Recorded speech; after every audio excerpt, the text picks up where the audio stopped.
জুলাই গণহত্যা ও মানবতাবিরোধী অপরাধের মামলায় ভারতে পলাতক সাবেক প্রধানমন্ত্রী শেখ হাসিনা, সাবেক স্বরাষ্ট্রমন্ত্রী আসাদুজ্জামান খান কামাল ও সাবেক আইজিপি চৌধুরী আবদুল্লাহ আল মামুনের বিরুদ্ধে অভিযোগ গঠনের আদেশ আগামী 10 জুলাই দেওয়া হবে।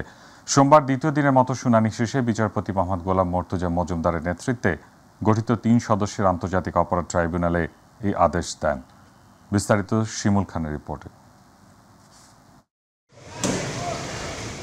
রাষ্ট্র ও আসামি উভয় পক্ষের আইনজীবীদের বক্তব্যের শুনানি নিয়ে সোমবার ট্রাইব্যুনালের চেয়ারম্যান বিচারপতি মোহাম্মদ গোলাম মর্তুজা মজুমদারের নেতৃত্বাধীন আন্তর্জাতিক অপরাধ ট্রাইব্যুনালের 3 সদস্যের বিচারিক প্যানেল জুলাই গণহত্যা মামলার এই আদেশ দেন।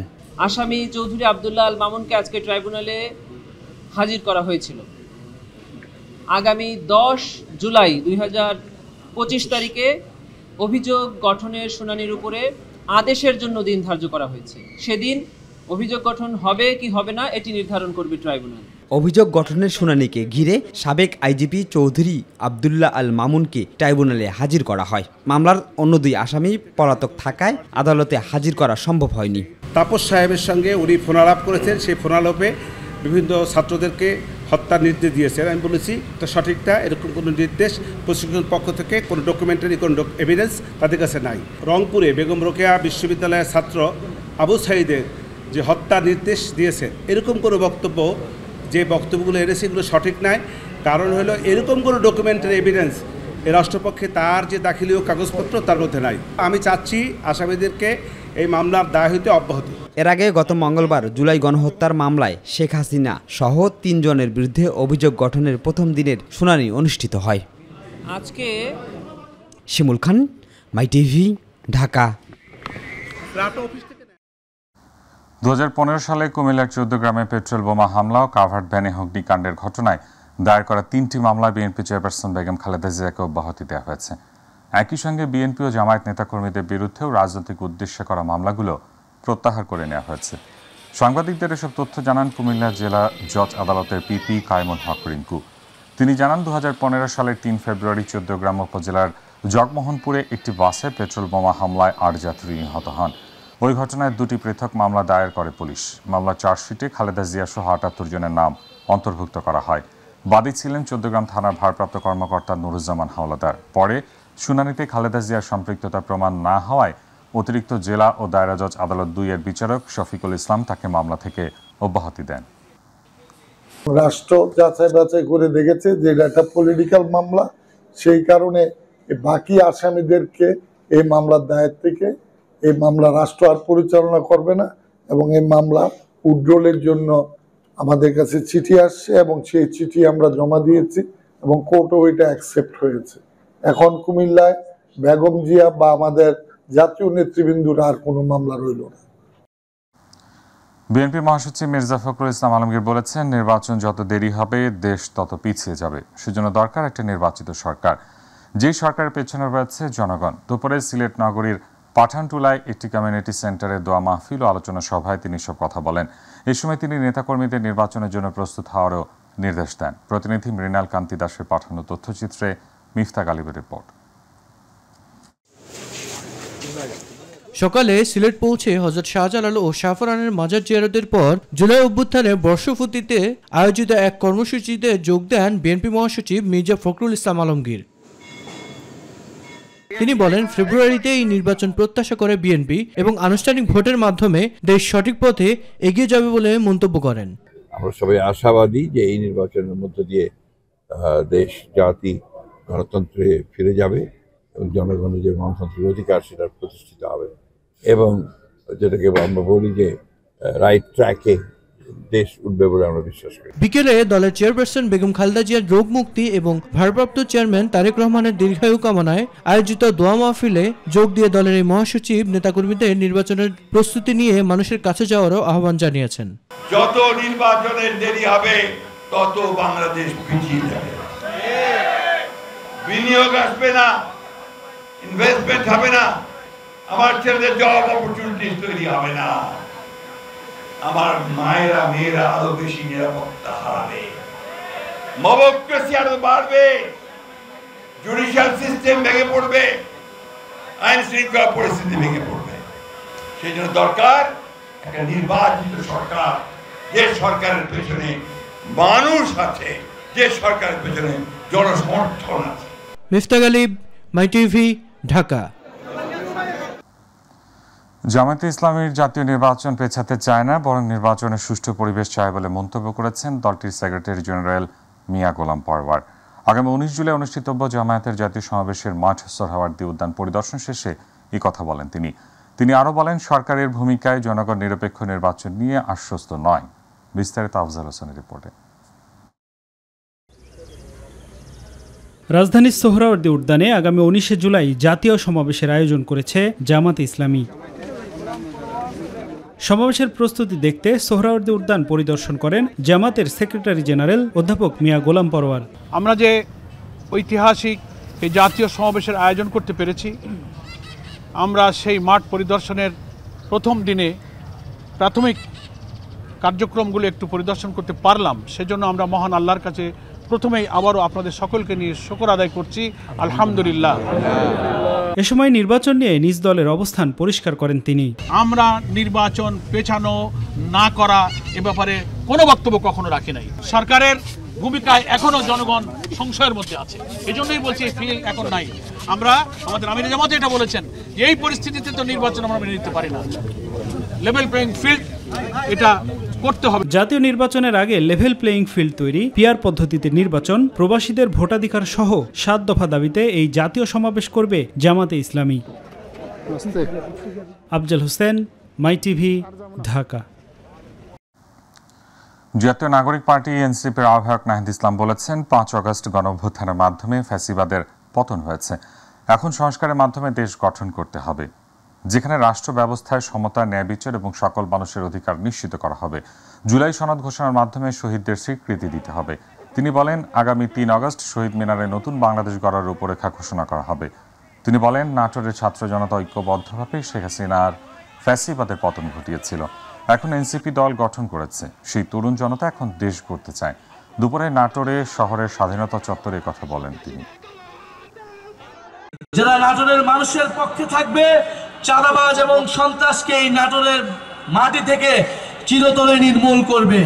ইনশাআল্লাহ আমরা 3রা আগস্ট শহীদ মিনারে যে ইশতেহার ঘোষণা করব, সেখানে আপনার আমার সকলের অর্থনৈতিক, সামাজিক, সাংস্কৃতিক মুক্তির কথা থাকবে, নতুন বাংলাদেশ পুনর্গঠনের রূপরেখা থাকবে।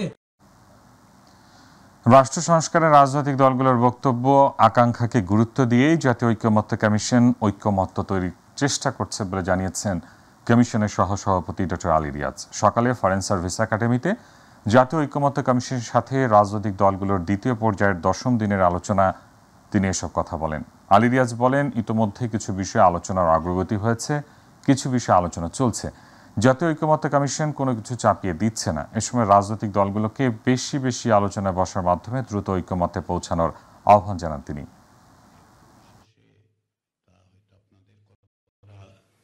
আমি বারবার বলেছি, যখন দলগুলোর সাথে আলাদা করে বৈঠক করা হয়েছে কমিশনের পক্ষ থেকে, আমি সুস্পষ্টভাবে বলেছি যে কমিশন কিছু চাপিয়ে দিচ্ছে না, সব বিষয়ে একমত হওয়ারও কোনো বিষয় নেই। আমরা চেষ্টা করছি, যেমন ধরুন যে কোনো বিষয়ে যখন আলোচনার পরপরই ফিরে গিয়ে কমিশন উপযোগীভাবে বসছে, কি করে সংশোধিতভাবে জিনিসগুলোকে আপনাদের বক্তব্য, আপনাদের অবস্থানকে ধারণ করেই তৈরি করা যায়, সেই চেষ্টাটা আমাদের আছে, সেটা আমরা অব্যাহত রাখব। ঢাকা বিশ্ববিদ্যালয় কেন্দ্রীয় ছাত্র সংসদ ডাকসু নির্বাচন নিয়ে শিক্ষার্থীদের আন্দোলন, প্রশাসনের সঙ্গে একাধিকবার আলোচনা, স্মারকলিপি, অনশন ও বিক্ষোভ করার পর টনক নড়েছে কর্তৃপক্ষের। ডাকসুর ভোটের জন্য সিন্ডিকেট সভায় 10 সদস্য নির্বাচন কমিশন গঠন করেছে বিশ্ববিদ্যালয় প্রশাসন। শিক্ষার্থী ও ছাত্র নেতাদের দাবি, দ্রুত নির্বাচন দিয়ে ডাকসু কার্যকর করার। হাসান বিশ্বাসের ক্যামেরায় শিমুল খানের ধারাবাহিক প্রতিবেদনের আজ দেখুন প্রথম পর্ব। ঢাকা বিশ্ববিদ্যালয়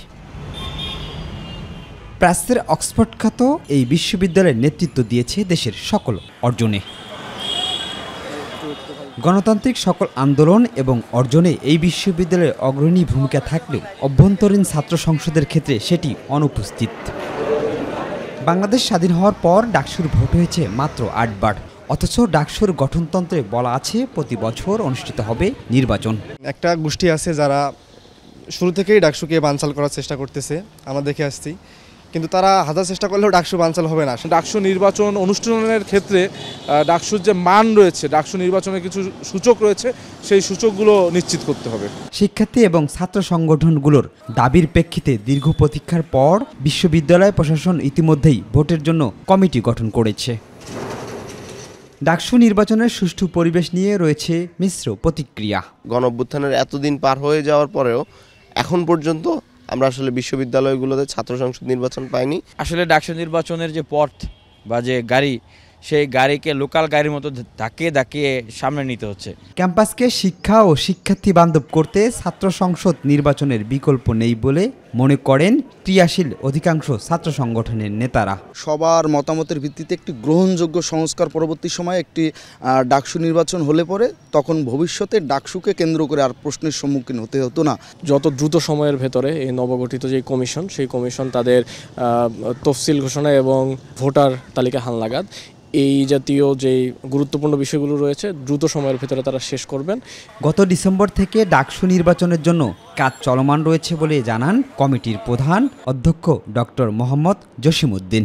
আমরা সিদ্ধান্ত নিয়েছি আমাদের সবচেয়ে বড় অংশীজন হচ্ছে ক্যাম্পাসে ক্রিয়াশীল ছাত্র সংগঠনগুলো, আমরা তাদের সাথে আলোচনা করব। আরেকটা অংশীজন হচ্ছে আমাদের হল প্রশাসন। তাহলে এই দুটো বৈঠক করলে আমরা বলতে পারবো ওনাদের যে মতামত, সেখান থেকে আমরা পরবর্তী সিদ্ধান্ত নিতে পারবো আমরা কবে নাগাদ তাফসিল ঘোষণা করতে পারবো। সম্প্রতি সময়ে ডাকসু নির্বাচনের জন্য 10 সদস্য কমিটি করে ঢাকা বিশ্ববিদ্যালয় প্রশাসন। শিক্ষার্থী ও ছাত্র নেতৃবৃন্দ বলছেন লেভেল প্লেয়িং ফিল্ড ঠিক রেখে অবাধ ও সুষ্ঠু নির্বাচনের কোনো বিকল্প নেই। শিমুল খান, মাই টিভি, ঢাকা। এবারে রক্তাক্ত জুলাই গণ অভ্যুত্থান।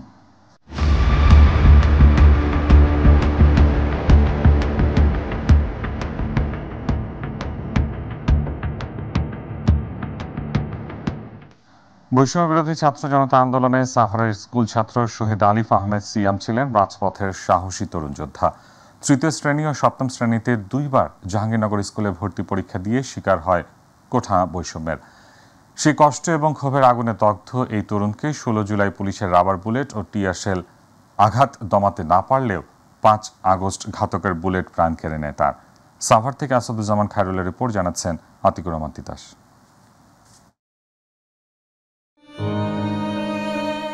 একমাত্র ছেলে সিয়ামকে হারিয়ে পাগল প্রায় মা তানিয়া আহমেদ ও বাবা বুলবুল আহমেদ। 2024-এর জুলাইয়ের রক্তঝরা সে দিনগুলো স্মৃতিচারণ করতে গিয়ে অশ্রুসজল দুনয়ন। আন্দোলন থেকে শহীদ আলিফ আহমেদ সিয়াম মায়ের সাথে শেষ কথা বলেছিল। সে বলেছিল, মা, এখান থেকে যদি আমি বেঁচে ফিরি বিজয়ের বেশে তোমার কোলে ফিরবো, আর যদি না ফিরি তাহলে আমি শহীদ হব, তুমি হবে শহীদের মা। ওর বন্ধুদের কথাতে যেটা শুনলাম যে আন্টি যখন আপনার সাথে আলিফ কথা বলে লাস্ট তার 20 মিনিট পরে আলিফের গুলি লাগে, তো আলিফ মাথা নিচু করে বসেছিল আইল্যান্ডের পাশে। ছোট থেকে মুক্তিযুদ্ধকে হৃদয়ে ধারণ করত 16 বছরের শহীদ আলিফ আহমেদ সিয়াম। আমার বাবা তো মুক্তিযোদ্ধা হতে পারেনি, কিন্তু সে তো বিপ্লবী যোদ্ধা হয়ে দেখিয়েছে। জীবনের শুরুতে 2 বার কোটা বৈষম্যের শিকার হয় ছোট্ট আলিফ। তাই তো যখন জুলাইয়ের বৈষম্য বিরোধী আন্দোলনের ডাক আসে 7-5 না ভেবে নেমে পড়ে যুদ্ধে। শহীদী মৃত্যুকে মেনে নিয়ে আন্দোলনের প্রতিটি মুহূর্তে মাথায় লাল কাপড় পরেছিল আলিফ। কোটার কারণে আজকে আমি ভর্তি হইতে পারিনি, তোমার মন খারাপ, আমি 2বার এখানে চান্স নিয়েও পারিনি আমার স্বপ্নের স্কুল ভর্তি হইতে। তো এই যে একটা ক্ষোভ ওর প্রতি রয়ে গেছে, এই ক্ষোভ থেকে মূলত ওর আন্দোলনে যাওয়া। ভ্রাম্যমাণ কাপড় ব্যবসায়ী বাবা বুলবুল আহমেদ সবসময় সিয়ামকে সাথে নিয়েই আন্দোলনের মাঠে থাকলেও ঘটনার দিন বাবার কাছ থেকে হারিয়ে যায় ছেলে। সেই কষ্ট আজও তাড়া করে শহীদের এই বাবাকে। বাসা থেকে আমাকে ফোন দেয় যে আলিফ তো আসেনি। তখন আমি আবার ওই মুঠোফোনে ফোনের চেষ্টা করি, 2-3 বার ফোন দেওয়ার পরে বলে যে যার ফোন সে তো গুলি খেয়েছে। 2 ঘন্টা পরে আমাকে ভিতরে নিয়ে যে আলিফের অবস্থা খারাপ, একটু দেখতে আসেন। কিন্তু আমি যখন ভিতরে ঢুকি, ষষ্ঠ শ্রেণী পড়ুয়া ছোট বোন লামহা ভাইয়ের স্মৃতি আঁকড়ে ধরে আছে বুকে। তার ভাইকে যারা হত্যা করেছে তাদের বিচার দ্রুত কার্যকরের দাবি তার। একটাই দাবি, যারা আমার ভাইয়াকে নির্মমভাবে হত্যা করলো তাদের জন্য বিচার হয়, আর আমার ভাইয়ার জন্য যেন কোনো প্রতিষ্ঠান বা কোনো রাস্তাঘাটের নাম করা হয়। তবে মৃত্যুর আগ মুহূর্তে স্বৈরশাসকের পালানোর খবর শুনেছিল শহীদ আলিফ আহমেদ সিয়াম। মাত্র সবাই বলতেছিল যে শেখ হাসিনা দেশ ছাড়বে, পদত্যাগ করছে, এই সময় সবাই খুশি মোটামুটি। যে যারা মিছিলে ছিল সবাই খুশি, এখন সবাই জন্য মানে পুলিশকে ধরবে। শহীদদের রক্তের বিনিময়ে অর্জিত নতুন বাংলাদেশ সামনের দিকে এগিয়ে নিতে হলে জুলাই গণঅভ্যুত্থানে শহীদদের স্মৃতিরক্ষায় কার্যকরী পদক্ষেপ নিতে হবে, এমনটাই মনে করছে সচেতন মহল। আতিকুর রহমান তিতাস, মাই টিভি।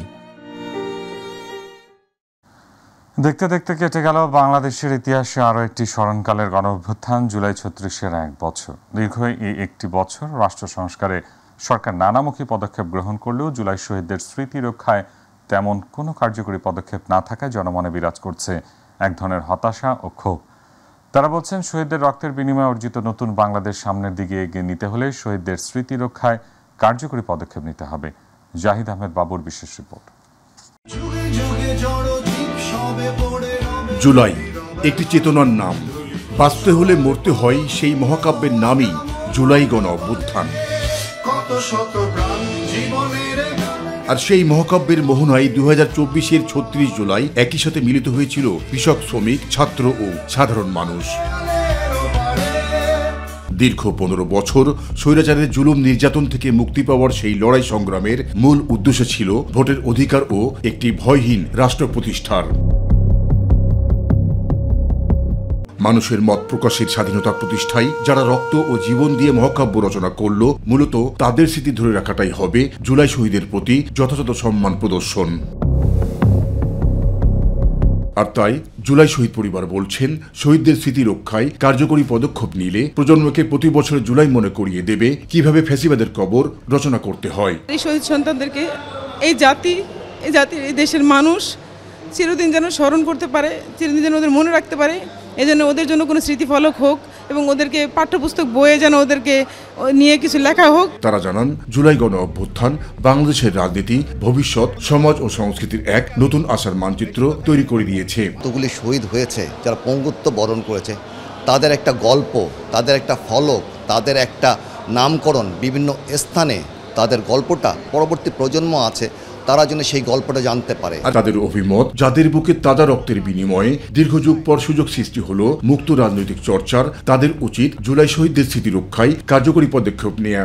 সরকার যেন প্রতিটা শহীদদের যার যার নিজস্ব কবরস্থানকে সরকারিভাবে প্রতিষ্ঠিত করে দেয়। তবে আসার কথা হলো, জুলাই গণ অভ্যুত্থানে যেসব কিশোর, তরুণ, যুবক, ছাত্র, রাজনৈতিক কর্মী ও সাধারণ মানুষ আহত ও শহীদ হয়েছেন, তাদের পরিবারের যাবতীয় দেখভাল সরকার করছে, এমনটাই জানান প্রধান উপদেষ্টার উপপ্রেস সচিব।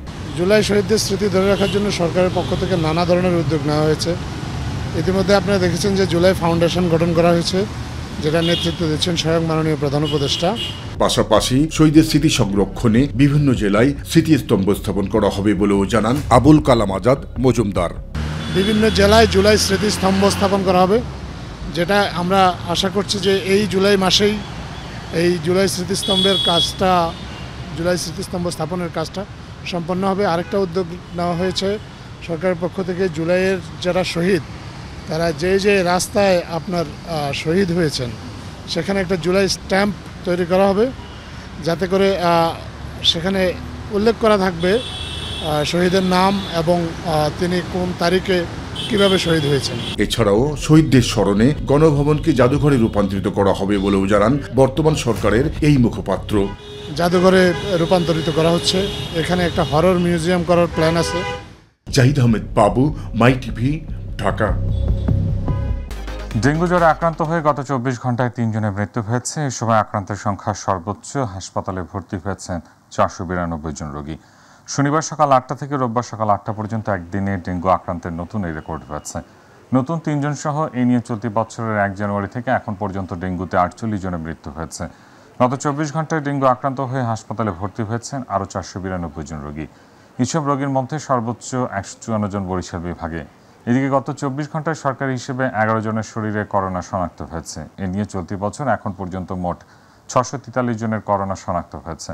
সোমবার স্বাস্থ্য অধিদপ্তরের করোনা বিষয়ক নিয়মিত সংবাদ বিজ্ঞপ্তিতে এই তথ্য জানানো হয়। তবে গত 24 ঘন্টায় ভাইরাসটিতে কারো মৃত্যু হয়নি। রাজধানী কাকরাইল মোড়ে চাকরিচ্যুত বিডিআর সদস্যদের ছত্রভঙ্গ করতে জল কামানো সাউন্ড গ্রেনেড ব্যবহার করেছে পুলিশ। 3 দফা দাবিতে প্রধান উপদেষ্টার বাসভবন যমুনা অভিমুখে যাত্রা করেছিলেন তারা। দুপুরে শাহবাগ থেকে যমুনার দিকে যাওয়ার সময় কাকরাইল মোড়ে তাদের আটকে দেয় পুলিশ। পরে সেখান থেকে সরে শাহবাগ মোড়ে অবস্থান নেওয়ার চেষ্টা করলেও সেখান থেকেও সরিয়ে দেওয়া হয়। আফজাল হোসেনের রিপোর্ট। 3 দফা দাবিতে গেল মাসের 22 তারিখ থেকে ঢাকায় অবস্থান কর্মসূচি পালন করছেন চাকরিচ্যুত বিডিআর সদস্যরা। সংশ্লিষ্ট পক্ষের সাথে একাধিকবার বৈঠকের পরও কোনো সমাধান না পেয়ে প্রধান উপদেষ্টার বাসভবন ঘেরাও করার কর্মসূচি দেওয়া হয় বলে জানান আন্দোলনকারীরা। তবে কাকরাইল মোড়ে পৌঁছালে আন্দোলনকারীদের ওপর জলকামান ও টিয়ার শেল নিক্ষেপ করে ছত্রভঙ্গ করে দেয় পুলিশ। এ সময় পুলিশ সহ কয়েকজন আন্দোলনকারী আহত হন। আমাদের দুঃখগুলো প্রধান উপদেষ্টা স্যারের কাছে বলবো, আমাদের ন্যায্য প্রাপ্য দায় পাইলেই হয়, আমাদের তো আর কিছু লাগবে না। আমাদের ছেলে মেয়ে নিয়ে আমরা কত কষ্ট। চাকরিতে পূর্ণ বল করুক, এটাই আমাদের দাবি। আমরা কোনো বিশৃঙ্খলা করবো আসিনি, এই দাবি নিয়ে আমরা এখানে আসছি। আমরা কোনো বিশৃঙ্খলা করিনি, আমরা শান্তিপূর্ণ সমাবেশ করছি। আমাদের তিনটা দাবি মানলে আমরা চলে যাব। সেখান থেকে সরে এসে শাহবাগ মোড়ে অবস্থান নেন আন্দোলনকারীরা। তবে পুলিশ সেখানেও জড়ো হতে বাধা দেয়। শেষ পর্যন্ত আবারও শহীদ মিনারে ফিরে গিয়েছেন চাকরিচ্যুত বিডিআর সদস্যরা। আফজাল হোসেন, মাই টিভি, ঢাকা। চট্টগ্রাম বন্দরের new mooring container terminal NCT আগামী 6 মাস পরিচালনার জন্য দায়িত্ব বুঝে নিয়েছে বাংলাদেশ নৌবাহিনী পরিচালিত প্রতিষ্ঠান চিটাগাং ড্রাই ডক লিমিটেড। মধ্যরাত থেকে ড্রাই ডক কর্তৃপক্ষ এনসিটি পরিচালনার ভার নিয়েছে বলে জানিয়েছে চট্টগ্রাম বন্দর কর্তৃপক্ষ। রাষ্ট্রায়ত্ত এই প্রতিষ্ঠানটি পরবর্তীতে অপারেটর নিয়োগ না হওয়া পর্যন্ত দায়িত্ব পালন করবে। চট্টগ্রাম বন্দরের কর্মকর্তারা জানিয়েছেন, সরাসরি ক্রয় পদ্ধতি বা ডিরেক্ট প্রকিউরমেন্ট মেথডে এই কাজ পেয়েছে চিটাগাং ড্রাই ডক লিমিটেড। এই পরিবর্তনে বন্দরের কাজে কোনো ব্যাঘাত ঘটবে না বলে এবং সব কাজ স্বাভাবিক চলবে বলেও জানায় তারা। বিগত ঠিকাদারের মেয়াদ শেষ হওয়ার সাথে সাথে আমরা এটা সরকারি নির্দেশনা অনুযায়ী আমরা নতুন ঠিকাদার নিয়োগ করেছি। এখানে ডিপিএম এর মাধ্যমে ড্রাই ডক কাজ শুরু করেছে গতকাল রাত 12টা থেকে। ওখানকার যেই সিস্টেম যেটা ছিল, অপারেশনাল প্রসিজিওর যেটা ছিল, সব কিছুই আগের মতোই আছে।